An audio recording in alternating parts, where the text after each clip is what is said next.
ALG really saved me.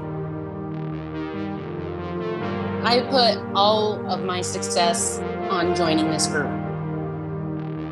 People constantly checking in saved me.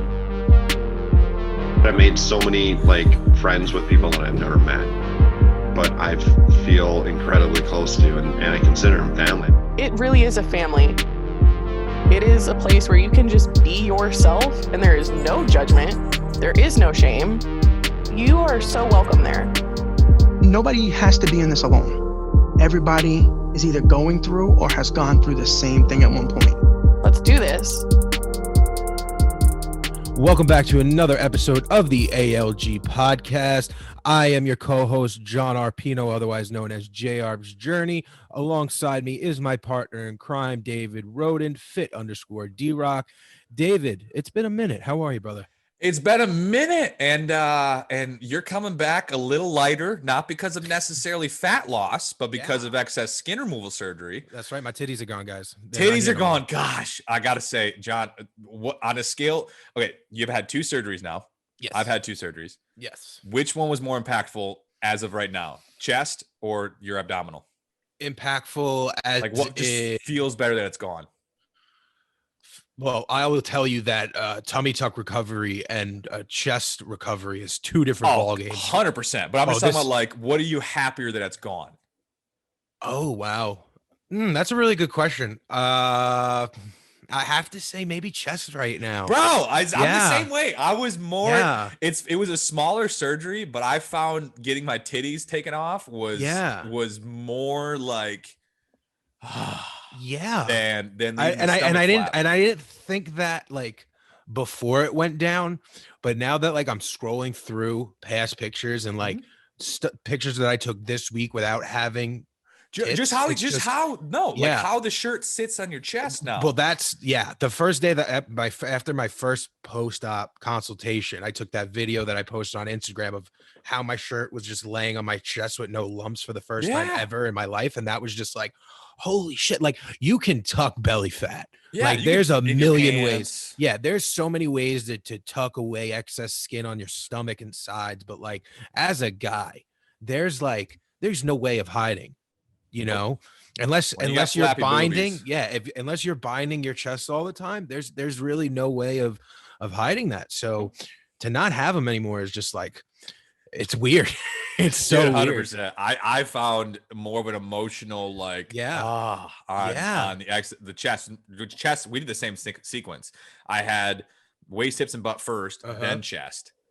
And just like you, chest is a breeze. Walk in the park compared to waist, hips. God, couldn't believe it. I don't know. I don't really think that I expected a hard road of recovery but I also heard some horror stories from people that had it done. And I don't know. I woke up and I was I was chilling.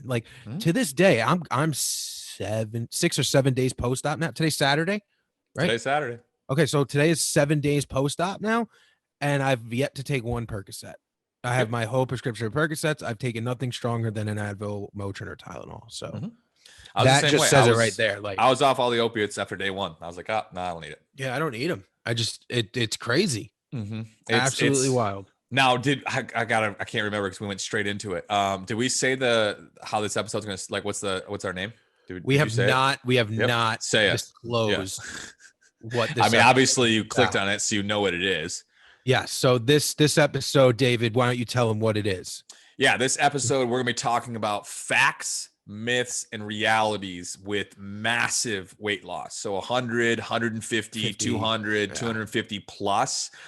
Some of those realities and some of those myths, and there's a lot of those because there's a lot across the board, and some personal experiences. We're actually gonna have a conversation about how John and I vibed off of our original podcast that I started a year and a half ago, 2 years ago. 2 years. I think it's almost 2 years ago. Almost 2 years. Oh my gosh. Okay. Yeah. So first and foremost, as we kind of go into, we're kind of diving into it as it is, because I think this first reality is annoying because it gets overly drawn out and it tends to be you're majoring in the minors. Like what I mean by that is like you're focusing on the wrong things when I get constantly asked this question, which you do too, which is excess skin removal. Yeah, this is like the big one. I feel like there's that common DM that everyone constantly who's lost like 150 pounds, 200 pounds always gets is like, am I gonna have loose skin? Because if I'm gonna have loose skin, then I don't know if I want to do this. And you're like, so you'd rather live in an unhealthy body that your knees hurt, your back hurts, it sucks to put on pants just because you got some flappy excess skin? Like, come on.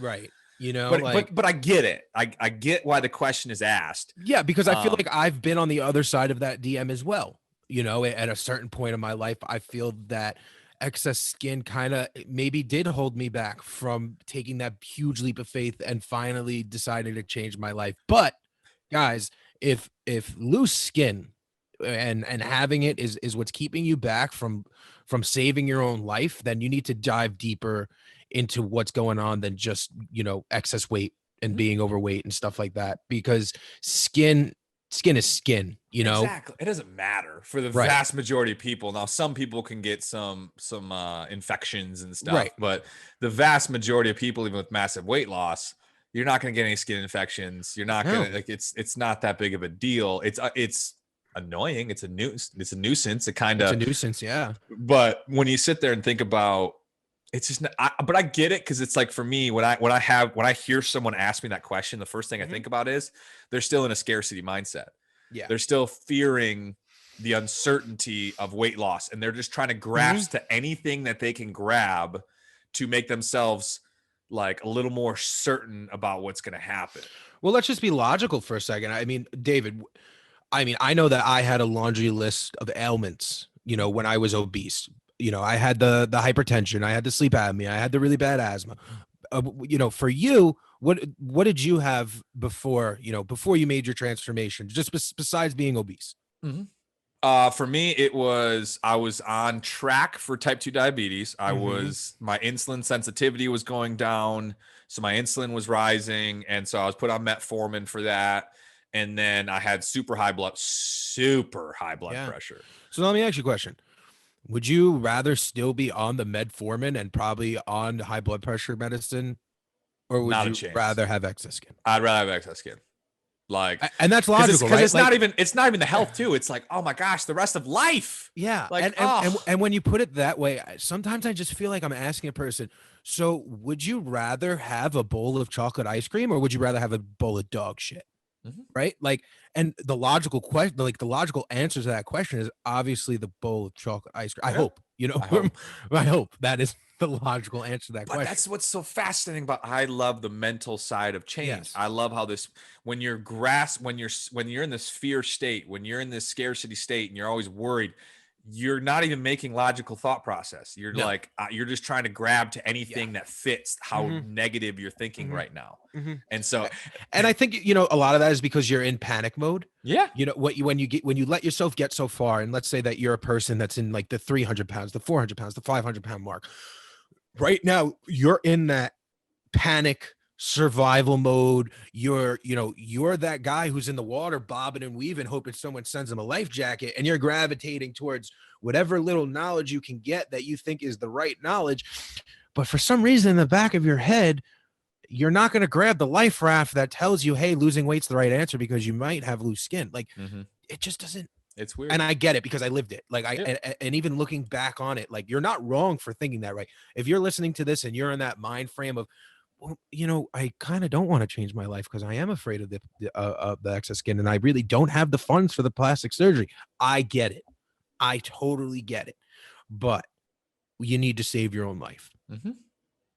Cool. And because mine was, instead of the excess skin part, what I was worried about, I did the whole, my process was, I just justified that I wasn't that far gone when I was 410. Like, that's always the big justification. Yeah. It's like, I mean, I look pretty good for, I look really good for 510 pounds, you know? I could self-love. My favorite thing. No, there's a difference between self-love. Don't make me come over there and smack the hell out of you.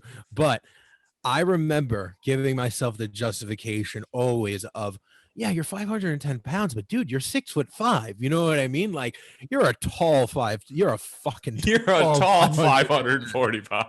Yeah, like, don't worry about it, bro. Like, if you were shorter, oh God, if you were shorter, then you had something to worry about. If you were 5'11", it'd be game over. It would be game over. Yeah, you would have to lose weight at this point. But since I'm over 6 foot, yeah, it's fine. It's okay. I love it. All right, but going into that, one of the myths within that, yes, that I think is so important is the myth that fast or slow weight loss matters when it comes to excess skin. I find it hysterical. So hold on.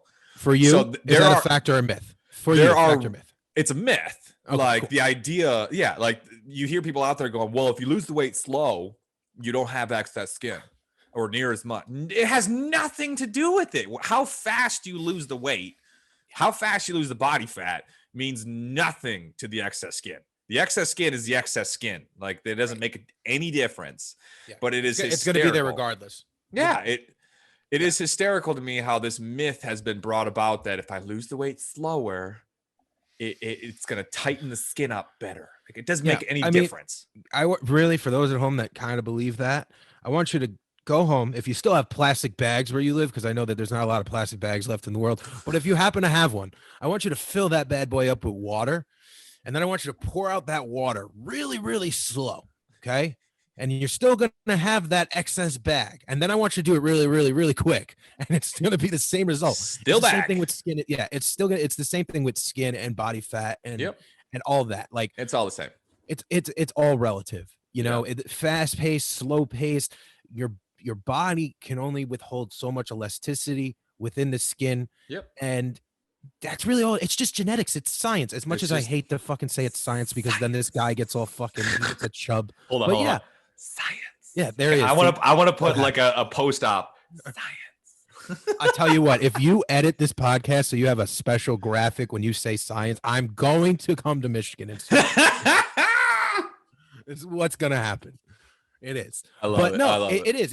It's science. It's genetics. It's just it's the nature of the beast. It just happens, guys. You can't reality. Go from so big to so small and think it's snap, crackle. It's good. Yeah, and it's like, oh yeah, if doing, oh my gosh, the wraps and shit. Oh, if you wrap your skin, that's really good. Yeah. Mm-hmm. All right, gets me. Okay, so number 2, when it comes to excess skin removal, we want to talk about. I think this is the reality, and this is a reality when it comes to excess skin removal surgery. Not all doctors are the same. No, not like this is something that is so fascinating to me, and I've just started to find. I don't like using the P word very often, privilege. But I'm gonna say this. I'm privileged on the standpoint that with my dad being one of the top cardiologists in West Michigan and Michigan, anyone I went to, it was always my dad was the one who got me referred. So I always saw the best. That's just how it was. My endocrinologist, anytime I had an issue, I always went to the best. So I never even took to the realization that there are bad doctors. And it's funny, like, so on the flip of the coin there, and I had just answered this before we got on this podcast on my Instagram. What I've come to realize, because, you know, I'm starting to be a lot more open about my first tummy tuck not going, you know, absolutely the most perfect way that it should have, and having complications and stuff like that. Plastic surgeons are a lot like used car dealers. A lot of the time, those salesmen, they're looking to make a sale. Yep. And I know that sounds really messed up, because you never want to look at someone and be like, oh, you're just using me for my money. But there's a lot of the time, you know, because this is an elective surgery. They're not being paid out by an insurance company. You know, the money is coming out of your own pocket for everything. So they're looking to make a deal. Like, they're looking to get you in there. They're gonna sell you some high hopes and dreams, and it might not always be what you wanted it to be when you got out. For me personally, when I got my tummy tuck, the first surgeon that I went to, I did not go to a person who had a lot of experience with someone who had excess skin removal. Like, he was used to doing the mommy makeovers and the people that had, you know, lost 15 pounds and felt like they had a little stomach pouch. Like, he never worked. I was the first person he worked on that lost more than 200 pounds, you know, and the work shows. The work is not bad. If I wasn't someone who had lost so much weight, I think the work would have been a lot better. But Right now I'm left with a lot of scar tissue. Not really sure, what's going on inside of me. Coming out of this surgery, I was supposed to get my chest done and a revision on my tummy tuck. When my doctor went in and finished up my chest and cut me open to do the revision on the tummy tuck, he took a look around inside and it was just one big scar tissue. He didn't know how my past doctor set up, everything underneath my abdominal wall. He didn't know how, the area that you would consider a fupa, he didn't understand how he set up that area. So there was a lot of unknown to what's going on right now. And I have to, get some scans and see what's going on and see what's really cooking under the hood. But a lot of doctors are not, no doctor's going to look at you in the eye and say, yeah, I really don't know what I'm doing here, bud, but don't worry about it. We'll get you under anesthesia. You're going to be great. You're going to be great. We'll just take a little off the top. No pain. There's not going to be any pain. No pain. But yeah, guys, really study. I'm telling you, look, if a doctor doesn't have a really well set up, this is 2021, guys. Okay. If a doctor does not have a well set up website or social media platform to show you his past work, it's time to look elsewhere. Yeah. Be careful. Because that's a big one. Yeah. And I think going with that, when it comes to researching doctors, and this is something that it's unfortunate, but this is just a recommendation. Don't go to a general surgeon. Go to a plastic surgeon. And that's a big hiccup. Yeah, they're different. The general surgeons, they'll do a great, safe job. It'll be safely done, but they won't be hiding scar lines. They won't be contouring. They won't be doing everything that what a plastic surgeon is trained to do. Yep. Mm-hmm. And so make sure that when you're thinking about this process, you're really taking your time to go to a plastic surgeon. It's going to cost someone a couple thousand more dollars. Someone who's board certified. Ask about those board certifications. Don't be. That's the thing. I was very timid my first go around. It's your money. You should be asking all the questions you want to ask. Everything. Ask it all, and don't take no for an answer, because I did the first time around. Listen, I went into my first tummy tuck consultation knowing exactly what I needed and wanted. I wanted a 360 done. I wanted I'm gonna fuck up how this is pronounced, but the circumferential, the fleur de lis. What is it? The one where they do the front and then they kind of go up a little bit. People listening will know what it is. I can't pronounce what it is, but they'll know. Okay. So I knew these were the surgeries that I needed and the surgeries that I wanted. When I told that to the surgeon, now, mind you, those surgeries would have cost me more money. The doctor would have been paid more money, but he had turned around and told me, oh, no, you only need a hip to hip tummy tuck. You don't need all that. You don't have that much excess skin. Mind you, I looked like a melted bowl of vanilla ice cream, but that's what he said. So that's okay. You're the doctor. You must know what's right and what's wrong. And then I came out botched. That's where I'd go with part 2 of that whole thing, which is, guess what? You have time on your side. Go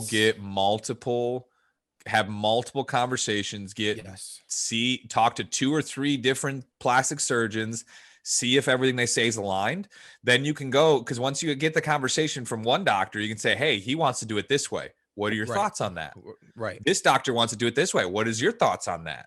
Right. And then so now you're able to figure out what the best strategy for you is, and you can start playing the bullshit test. Right. You're playing the field at that point. You're playing the field. And just like anything else, a doctor that's not willing to, that gets any person that gets salty that you're getting a second opinion. Yes. Be careful of that doctor by itself, because any doctor would be more than happy to be like, hey, now if you get 12 second opinions, then you're on a hold. But like, to get 2 or 3 second opinions when you're in the process of thinking about getting excess skin removal surgery, do it. Go to 2 or 3 different surgeons, ask questions, then take those same questions and answers, ask the second doctor, what are your thoughts based upon his answers? Because then you're going to get what's best for you and not what's comfortable for the surgeon.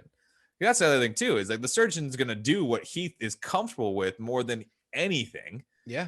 And so by asking these questions, you're going to get a better full answer for yourself, because they're always going to look through the lens of what they want, not necessarily what you want. Right. And so that's the last one when it comes to researching doctors. Go to a plastic surgeon. Just it's going to cost me. It's going to cost a couple more $1,000, but it's worth it. Like seeing some of these excess skin removals, I just feel bad because it's like being in the space long enough and you start seeing people's skin removal surgeries and where their scar lines are and how they did it. Obviously, I would never tell these people, but I'm just like, what was the surgeon doing? Yeah. And just remember, guys, it's your hard-earned money. Yeah. You know, it's your milestone. Don't let anyone take that away from you, because you will be unhappy. You'll end up being more unhappy than you were before you went in. Yeah, that's personal advice coming from a personal place of personal experience. Yeah. No, 100%. So make sure you don't have to. It took you 2+ years to probably lose the weight. Right. Don't feel like you got to take 2 days to make a decision. On who's gonna make this massive. Just take your time. Yeah, it's fine now because you should be celebrating how much healthier you are in the body you're in. That this is just excess skin removal needs to be a icing on the cake, which is a terrible line. Yeah, that was. Yeah. Did you say cake? But I think that is so important, and we wanted to hammer that from the get-go. And obviously you had I had a little bit of complications. Mine were pretty small. I had my 2 big complications were, number 1, right in that like the pubic area of the circumferential. I have that where like for the first 2 years. I had to be careful wearing like buckles and like wearing like any big buckle type belts or anything like that because it would rub. And it's like, for example, if I were on a flight, I would take off my belt because if that 2 hours of rubbing right there, it would irritate it. I get these little blood blisters. It was not fun. Yeah, no, not like a good time at all. Yeah, but we're talking, these suckers were like this big. They weren't anything big. That was one. And then number 2, this was a fun one. I think we talked about this. I went on a roller coaster. Well, you went on Tower, right? Yeah, Tower, like 8 weeks post-op, 6 weeks post-op. And I tore my incision over here. And he's just like, you fucking idiot. But I felt so good. That was completely my fault. You're a moron for that. Hey, that's just you being Mr. Son of a Doctor. Best cardiologist in the world. You know what I'm gonna do, guys? I'm gonna go on a roller coaster after having a massive excess skin removal surgery. You know what seems like a good idea? It's just up and down, man. I just thought it was just up and down. It's not like all a bunch of motion. It's just up and down. So I'm actually gonna look up something really quick. Yep. I know that I'm on my phone, but I wanna when I say what complication I have, I wanna actually look it up. Yeah. Cool. Hold on 1 second. Okay, cool. It is that. All right, cool. So on the flip of the coin, so for me, my tummy tuck looked great, right? Like I don't want to take that away, and I don't want to take away from the surgeon's work or how I felt at the time, because I legitimately felt on top of the world. I thought that the work was really, really well done, except for my pelvic area, which was an absolute disaster and a mess. Am I transparent about how bad it was? Not to the fullest extent, almost because it's almost embarrassing for me. But the area that used to be my fupa, instead of it being gone, like it should have been absolutely gone, flat surface, beautiful, it kind of stuck out and kind of looked like a Mickey Mouse mitt on top of my waist. And like kind of looked at the surgeon afterward and was like, hey buddy, what's going on down here? All this is not really, it shouldn't look like this. And he had first he had told me it was just swelling. It was nothing to worry about. The swelling would go away. Give it a couple of weeks turned into a few months. Said I was like, what the fuck is going on? And then I had realized in one area above my pelvis that it was just getting bigger and bigger and bigger and bigger. And like the doctor was like, oh no, it's just swelling. It's normal. That's normal. Don't worry about it. It's normal. And it was and then it started to turn yellow. And once it turned yellow, I was like, okay, we have a really big problem here. So what had happened was I had a seroma, right? Am I pronouncing that right? Now I got to look back at my phone because I don't want to sound like a moron when I talk about this. So I had a seroma. And what had happened was the cavity that is underneath my abdominal wall. So you have your abdominal wall, and then you have like what would be your pelvic area. Yep. In between those two spaces, the muscle and the skin never came back together on its own. Okay, so and it created a huge pocket. Yep. Of fluid. Synovial fluid and fluids. So now when I say a huge pocket, I mean from one hip, my right hip, all the way to the middle of my pelvis, like underneath my belly button, was a wide gaping hole. Well, it was a gaping hole after they finally drained the fluid. Yep. So they had to cut me open, drain the fluid. And now here's the wild part, guys. Obviously, all those nerves are dead. So you don't feel them cutting open your scar. And this was all awake. You don't feel them cutting open your scar. You don't feel any of the drainage going on. And then I had a wide gaping hole on the front of my body for about 4 to 5 months that I would every day have to go back to this man's office for him to unpack and repack the wound. And it would have to go from the inside out. So from bottom to top, it would heal. Packing wounds suck. Oh my. When I tell you that it was the worst experience of my whole entire life, not because of pain. It wasn't pain, guys. It was the mental anguish that was going on. Big old hole in your body. Yeah. That I had just paid all this money. And now this immaculate scar line that I had is fucked up. You know, and I have a giant gaping fucking hole in the front of my body. Like I had another wallet. I had a fanny pack before fanny packs came back. Okay. You had a built-in fanny pack. I had a built-in fanny pack. Could have kept my stuff in there. But yeah, so you know, I had that complication. My body, you know, in some areas was, I don't know if did this happen to you? Did you reject some of the internal stitches? Yeah, probably a couple. I think.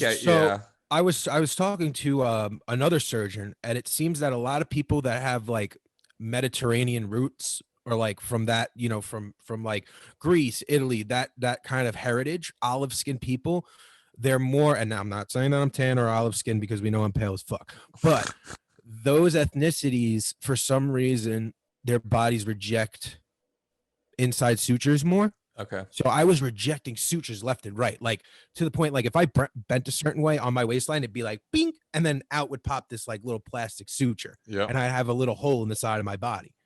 So yeah, my first go around was not ideal. Not ideal. So you just scared everyone from getting excess skin removal. I did. I know everyone is never gonna have it now, but I'm telling you that there is a light at the end of the tunnel if you just fucking find the right guy, and don't be naive, and don't walk in thinking that you don't know what you're talking about if you're doing the research. That's like the big take home for me, guys. Like I knew what I was talking about going into this surgery, but I put way too much trust into someone that didn't deserve my trust. Yeah, you didn't take your time. You didn't do your due diligence. Right. You took someone that may be skilled in one area, but doesn't necessarily mean they're skilled in another.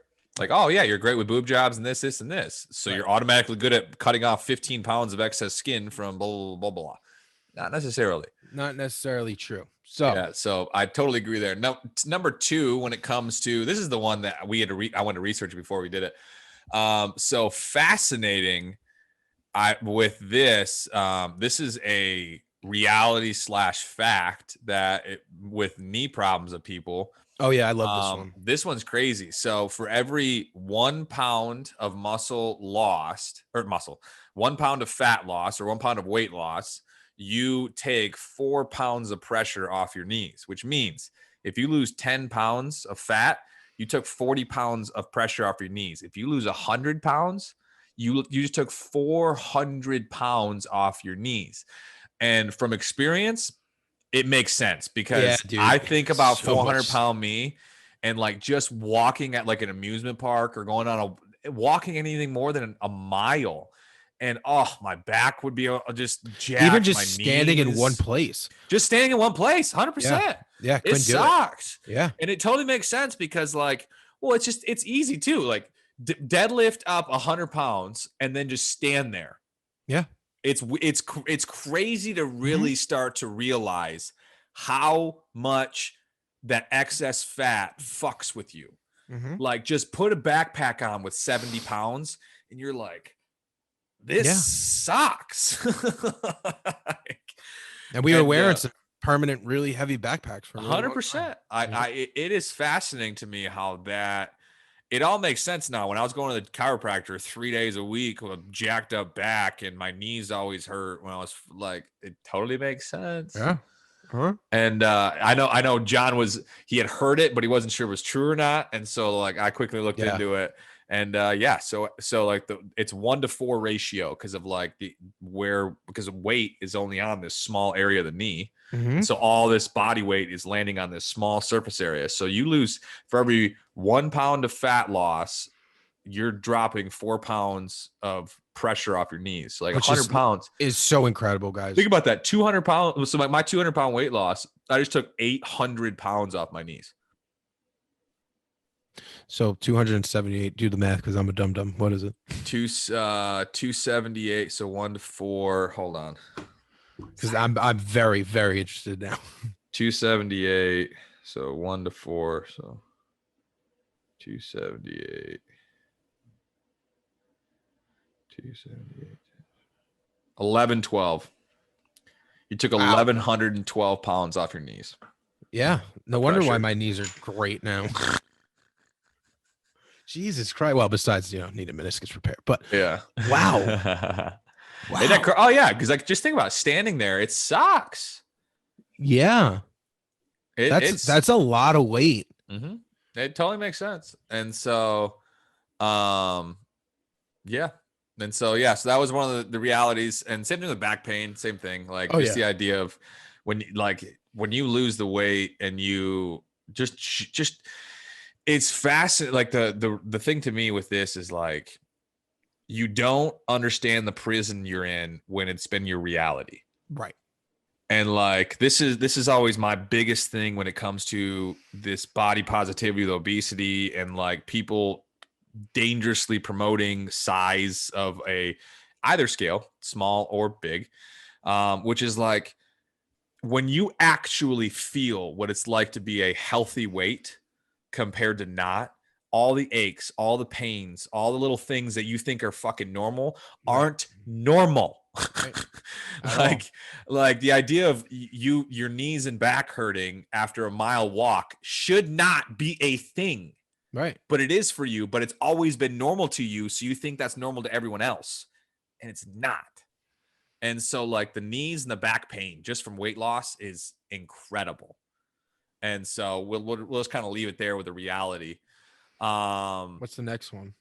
The next one is the fun conversation. Oh, David really wants to talk about this one. It's just fun. I just find it fun. I'm an authentic kind of person. I want to share. No, it is. It's a good piece of knowledge because I know it's asked a lot. It's asked, which is Wiener size.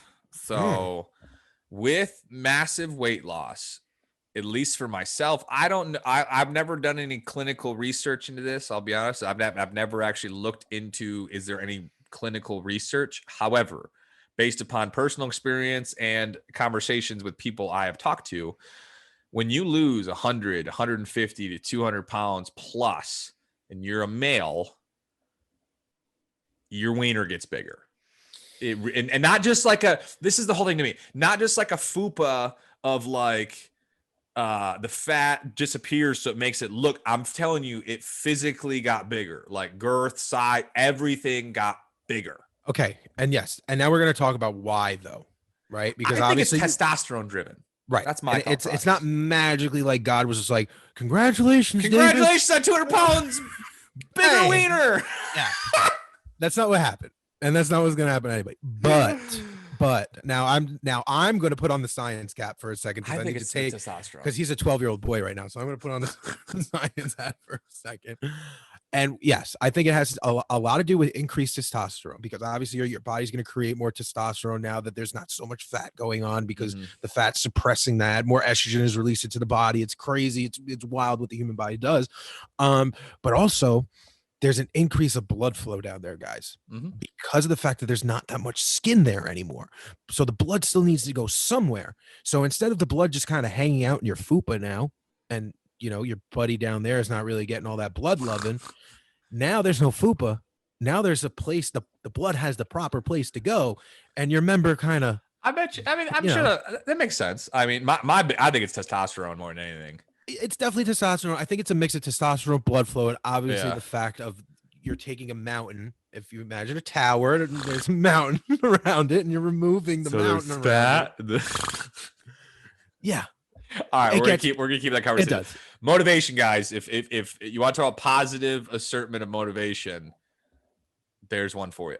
And then I think this is a really good conversation. I love this one because this one really gets to me because again, I'm just so much into the mental side of things. Mental health, body dysmorphia, and stuck in the past with massive weight loss. This is huge. This is the reality. Yeah. It is a reality that it just because you physically changed does not mean you mentally changed yet. I know this is contrary to popular belief. Like you make this statement that, well, you have to mentally change before you physically can. And I get it to a degree, but there are plenty of people out there that I've spoken to that have lost 150, 200, 250 pounds that look fantastic. And all they still think about is 400-pound self, 450-pound self, self-worth issues. Still think they look like shit. And like all this kind of stuff. And so to me, the reality is it's just because you've had a massive weight loss does not mean you're not like mentally done with like making the decision. I mean, that's why I always tell people you got to fix that mental mind state before you really dive into the meat and potatoes of the rest of this. Like you gotta renovate the attic before you work on the rest of the house. As far as weight loss goes, because does some mental growth go down as you're losing weight? Absolutely. And when I say goes down, I mean, do you gain mental growth? Obviously, you definitely gain mental growth. You're definitely going to see things through a new lens. But just because all the fat is gone, even if you get skin surgery, guys, like you could have skin surgery, you could look immaculate and you could still look in the mirror every day and have body dysmorphia. I have body dysmorphia. You know, I tell people this all the time. I still have dreams to this day. And in my dreams, when I go to sleep at night, I am 500 pounds and I wake up in a cold sweat. And it's not until I pass my mirror in my room that I'm like, holy fuck, you don't look like that anymore. You know, or I'll try on something and, you know, I'll think that I look huge in it. And the truth of the matter is I don't. Or right now I have I just had my chest done. I'm, 7 days post-op. I have a compression garment on right now. I feel like I look like a whale right now, and the first 2 days, half of me was just like demeaning the fact that I even lost 278 pounds, had a tummy tuck, and now just had my chest done. All in my head, I could keep thinking about is, you look like a fat fuck. You look like a fat fuck. You look like a fat fuck. Like, you can't think that way. It's going to happen. Listen, I feel like I really have a very strong mental base under me right now for a while. Does normal life bullshit break its way through? Absolutely. Absolutely. And I think that's just being a human. I think even some of the most mentally tough people in the world will have a minute of time in their day where 100%. They second guess what the fuck is going on. Again, guys, we're humans. I just think about it in the standpoint of like habitualness. And like, that's where it comes down to how often does this happen? Do I look at myself in the mirror every so often and be like, yeah, you got some belly fat to lose. You got to do that. 100%. Do I constantly get into this negative self-talk and no, I don't. Like, does it slip in every so often because there are thoughts that we just go, I don't know where the fuck that came from, but it happens. It's the question to me is, where is your habitual emotions? If you were to, when it comes to like the mental health, the body dysmorphia, the stuck in the past, if I were to ask you, what are the top 5 statements you make about yourself? What are they? You're asking me? No, I'm saying anyone listening, and I have to ask you right now, John. What would you say the top 5? If top 5 physical statements you make about yourself, what are they? Like just about physicality? Just say, yeah. We're just gonna say the mental body dysmorphia stuck in like. If you were to say out of the 5 top statements you make about yourself throughout the day, what are they? It's a really good question, David, and I kind of hate you for asking that right now. I'll go first if you want me to. Yeah, go first because I'm really like. Yeah, I would say. You know what? Hold on. Okay. I think that I am the shit, right? And I know that comes off super cocky, but I'm the shit to myself in my own mind. Like I'm not the shit. Like I don't walk up to random people on the street and be like, "Hi, my name is John Arpino, and I'm the absolute fucking greatest of all fucking time, and you're a fucking nobody." No, I think I'm the greatest at what I do for myself, by myself, all the time. Because if I thought anything less, then I would become less. So if you don't think that you're the GOAT in everything that you do, then you don't become the GOAT in what you do. You need to be the GOAT for yourself every single day. So I think that kind of what I tell myself every day, you know. Was it American Pie? Do you remember there's a kid there? I think it was American Pie. And one of the lines I think Stifler says is like, "Oh, I don't leave the house till I look in the mirror and tell myself that I'd fuck myself." That's a real thing, man. Yeah, 100%. Like that's a real thing. And again, that might sound vain as hell, but like if I don't tell myself that, then I think that I am an absolute piece of trash for the rest of the day. Like I need to fluff my own brain. You know, people think this stuff's random. Like it's not fucking random. No. This is where I've come to. Keep going, and then I'm going to go off of what. So that was number 2. Or do you want to just kind of? No, that was like broad. Yeah, no, that was like just broad. You know, the verbiage may change, but the message is, you know, that's what the same. Okay, message is the same. Okay, because like my whole thing is like, people don't like the mind and how you use it. It's not fucking random, right? People think it is. It's not fucking. Nothing just happens. There's reasons why you do what you do. You may not understand it, but there's reasons for it. It's like you sit here and you go, I will. Isn't it fascinating that something that I used to hate about myself is now one of my most favorite attributes, which is I used literally 400-pound David, when he used to walk around, I like say I was the shirts I was wearing to, I would never go anywhere shirtless to the beach or anything because I would cover my titties. Mm-hmm. And I would act like, say I did take off my shirt, which is a very rare occasion. I would act like I was cold. Obviously I wasn't fucking cold. And I would do this. And now call it vanity. I don't give a fuck because I love myself. And I look at myself in the mirror and I'll go bam, bam. And I'll do a titty dance. Mm-hmm. I'm like, David, you're a fucking stud. Yeah. Like, and you think it's random that I have this confidence for myself? No, it's not, because I assert I do this to myself every fucking day. Right. But you have it's habitual. It's habitual. That's the whole thing. What I mean? Like what I used to do was I'd look at myself in the mirror and be like, wow, look at these titties. Look how you go down upon yourself. Yes. And then now I take these different things that now I like about myself and I compound and talk about it. You think it's random that I have this confidence now? No, it's not random. No, it's because I do it every single day. Constant reminding, constant. It's an exercise. Like it's neural pathways of the brain. If you go positive, it's going to keep navigating your brain to look positive. If you go negative, it's going to keep That's where I get a little wonky when it comes to people that overly dramatize body dysmorphia, mental health and stuff, because they constantly talk about how they're in these negative loops. Well, guess what? If you constantly talk about you're in these negative loops, what are you going to continually have? Right, is a negative loops. Right. If you keep telling, like, if you portray to everyone, you know, I'm good for 8 months out of the year, but you know, those other few months, I'm just totally negative. Like, what the fuck do you think is going to happen? What do you think is going to happen? Yeah, it's you're just a self-fulfilling prophecy. Yes, you keep telling yourself how I have body dysmorphia. Guess what? You're gonna have body dysmorphia. Mm-hmm. It's guys, not your brain just wants to do what you ask of it. It's yellow car syndrome. Which is my favorite meme that goes around every so often on Instagram. If you think yellow car, you're going to see yellow car all the time. Or every time you get a new car. You know, every time I've gotten a new car, I'll be like, wow, I've never seen anybody with this car before. Like, blah, blah, blah, blah. Or like when I'm thinking about what car I'm going to get when my lease is up, I'm like, you know, I really like XYZ. I never really see them so often. There's 9 million of them now. All of a sudden, everyone owns one now. You ready for the science? Go ahead. Reticular activating system. Say it actually. RAS. Reticular activating system. You want to believe me?